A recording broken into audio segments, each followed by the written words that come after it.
Deputy Prime Minister and Finance Minister Chrystil Freeland speaks at a press conference on March 28 before et délivrer the fédéral budget in Ottawa. Ottawa plans to collect billions of dollars from banks and insurers through a change in tax rules on dividends of financial institutions from Canadian companies. A part of federal budget introduced on Tuesday, Liberal government has provided second major change in taxation for financial sector within 2 years. The government plans to change the tax treatment on the dividends of Canada shares issued by financial institutions. According to the budget, financial institutions could reduce tax burden and reduce government revenues that can be used for public services. The Canadian Banking Association said that he had reviewed budget to evaluate the effects on sector. Fédéral Budget 2023 cette climate, dental care and funding. This pointed out the second taxation coup to the financial sector in a year. The first, called the Canadian Rescue Dividend, required one-time tax payment of more than $1 billion for 2021 for large banks and life insurers. Starting from 2022, it is expected to collect $604 million annually.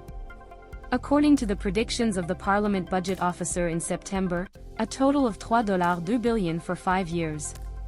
The second measure was a permanent change in the corporate tax rate of the sector and increased by 16.5% to 16.5% taxable profit over $100 million. The PBO estimated that the increase would increase for 5 years. Brian Ernewein, a senior consultant and a former senior tax expert in KPMG and Finance Department, said Canada banks would have problems with the latest measure announced in budget. The change was one of various suggestions aimed at financial sector, including legal changes aimed at risks that arise in sector. 2 weeks before release of U.S. and European bank, stocks of U.S. and European bank fell after California-based Silicon Valley Bank's failure into sector. Although large, diversified Canadian banks have not suffered greatly, the turmoil pushed the industry to uncertainty globally and asked questions about regulatory examinations and guards in case of a study on deposit.